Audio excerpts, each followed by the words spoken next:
we talking about today? Time management. You brought a toy. I did bring a toy. This thing's called Timular, and it's basically timesheets for the modern world. So when you take it off and you press this button, it'll turn on, and it's, you have to have your computer with you, and you just put whichever side is up. So say I'm doing something fitness, now it's tracking it. Or if I'm doing my book that I'm writing, you just switch it over. And so then at the end of the week, you can go to the little app and see how many hours you've accumulated. These are the 8 things or the 6 things that I'm interested in focusing on right now and tracking. And then, am I adding any hours to the bucket at the end of the week? My challenge right now is I was working a 9-to-5 job for years, and just within the last couple months transitioned to fully working for myself and being freelance.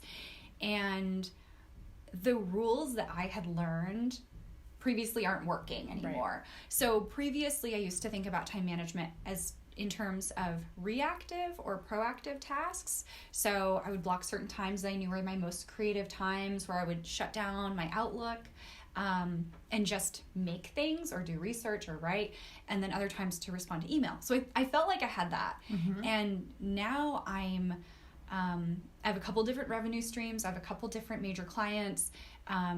Some projects are like really quick turnarounds. I'm struggling with how to know how much time I should be spending on marketing, on skill development, on networking, on sharing my portfolio, keeping my website up to date. And then on top of that, you have to have billable hours to pay the bills. So how do you know, how many hours should I be spending on each of these areas?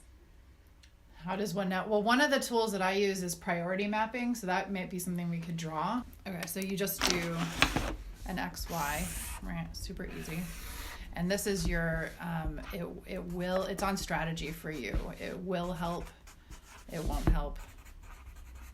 I can get myself to do this. I can't, or, whoever else, I can't. So let's talk about marketing. So if you just use these 3 as an example, of these 3, which do you think will be more helpful? So when you look here, this one is your easiest one. Mm-hmm.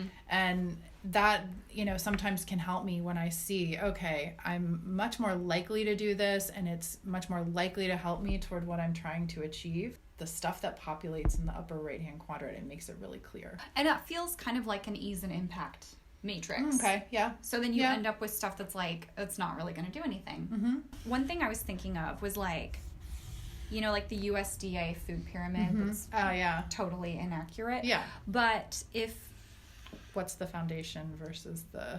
Yeah, so I think the sweets. Yeah. So right now I think my foundation needs to be billable work. Okay.